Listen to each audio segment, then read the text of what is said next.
So I'm here at the Filmfest Emden, and my guest today is Ivan Calberac, the director of the film Liebesbriefe aus Nizza. N'avoue jamais. N'avoue jamais. Yeah. Well, French movie. yeah. So the people in Germany might know you from L'étudiante et Monsieur Henri. Frühstück bei Monsieur Henri, yeah. Richtig. And if you don't know that film, check it out. It's wonderful. For our viewers who are not here at the festival, can you tell me in your own words, just briefly, what the film is about? The film is about a couple, and they are not so young. They are around their 70s, and they have been married for 50 years, and they're still very much in love. The husband is crazy in love with his wife, but also they have been married for so long. But one day, the husband, which is an ancient military, he's retired, find in his attic letters, love letters from a lover. And the letters are 40 years old. And it reveals an affair she had with another guy who used to be a friend of him. But it was 40 years ago. So he's really pissed off with that. And the woman says, well, it's so old, come on, it's not a big deal. I've forgotten this story, so let's forget it. But him, it's not possible to forget it. And because he loves so much his wife, he doesn't want to get revenge on her, but he decided to find the lover and go to punch him in the face 40 years later. And that's the beginning of the story. You also wrote the story and had the idea for it when you read an article in the newspaper, I guess? Absolutely. It's based on a true story. It's a Sicilian, an Italian from Sicily, who it happened to him. He was 92 years old in the real story, and he has been married for 75 years with his wife. And he finds letters like in the movie, and the letters were 70 years old, but he couldn't stand it, and so he decided to get divorced, and he became the oldest divorced person in Italy. So he was well known for that. I didn't want to make a movie about divorce. I want to make a movie about jealousy, about revenge, but not divorce. Yeah. Our main protagonist is behaving just like a little child in some ways. Well, I would say like a teenager. Yeah, and he runs from one nightmare to another. Yeah. So he tries to achieve something, but ends up exactly the opposite. So that sounds like you had a lot of fun writing it, right? Yeah, that's the principle of comedy. You know, you have to make your character crazy and ridiculous. But he's living a drama. But as an audience, we laugh about it because we think it's not such a big deal. But for him, it's the biggest drama of all his life. And the movie is built with many plots and many surprises. It never goes where you think it's gonna go, and that's what I love as an audience and as a scriptwriter as well. So the story is, I think, very surprising, and at the same time very funny, I hope. Absolutely. A comedy stands or falls with a rhythm. So do we have a special approach when it comes to it? Yeah, well, comedy needs good actors, and André Dussolier and Sabine Azema and Thierry Lhermitte might be not such well known here in Germany, but in France they are huge stars. It's a mythic couple. They have been doing many movies together, and they are comedy genius to me. They are so good and so funny. And yes, we have to work on the dialogues, on the rhythm is very important, the music, and all the mood. And the movie can be seen at any age. It can be seen if you're an adult, but even if you're a child or a teenager, because they act like teenagers. So it's very funny for teenager people to see older people than them to act, to behave like that. And what I wanted to show in this movie is that you can be in love at any age. You can be jealous at any age. You can fall back in love again at any age, and you can cheat at any age. Absolutely. We just mentioned André Dussolier and Sabine Azema, yes. Yeah, and as you said, they have quite a filming history together. I think it's their... They are really part of French cinema history. They are so big. It's the 12th time that they share the screen together. Yes, they have made 12 movies together and maybe 200 movies each. Yeah, it's quite impressive. So, was it always your dream couple?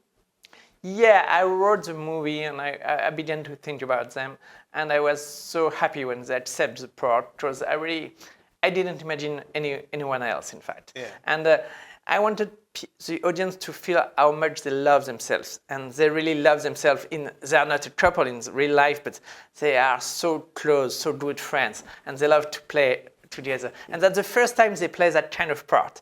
They've played many times, but never that kind of story. Yeah. The original title, as I mentioned in the beginning, is N'avoue jamais, which means never forget. No. It doesn't? Oh. No, never forget, never admit. Never admit. Okay. Yeah. So that's the meaning behind the title.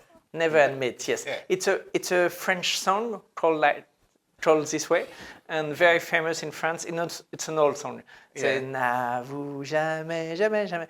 It's never admit. Okay. And you can get the title, I think, at the end of the movie. You have because the last sequence is another surprise and a big one. So the movie is surprising until the end.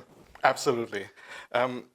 Usually when it comes to German titles of French films, it gets me thinking who might have come up with that stupid idea, so to be honest. But here, Love Letters from Nice, which I think is quite okay. Are you okay with that title, or would you choose another one for German? No, I think it's a perfect title for German audience because the movie takes place in Nice, and I built the movie like 1 hour and a half of holidays. I'd like to invite the audience to come and to spend 1 hour and a half of holidays in the French Riviera in a funny, very funny story. And not only funny, but most of the time very funny. And so I like the title because there's Nice in it, and Nice is a character of the movie as well. And it's romantic, and it's a romantic comedy. Also, they argue a lot. It's really romantic. There's much love in it. Yeah. Let's talk about the music in the film. How did you choose the songs that are playing? I always work with the same composer.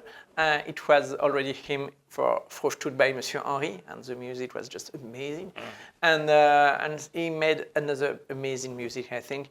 It gives the flavor of a movie. It's like when you have a dish, the sauce, for me, is the music. It gives you a special flavor. I love when I come out from a movie and I still remember the music. I love that, and I try to do that for my audience. And it absolutely worked here. So I've got a hypothetical question, because I think, which I like to ask most of my guests, I think that having a budget or having a limited time is mostly good for a film, because you have to get creatively challenged at some points. But would you have done anything different if you had, let's say, endless money, endless time? Or would it still be the same film? I don't know, to be honest. That's not a question I asked to myself, because I have to do the movie with this money and this time. So I try to match it with what I have. But maybe I could go a little bit further with a little more money and a little bit more time. But I love the movie like it is, and so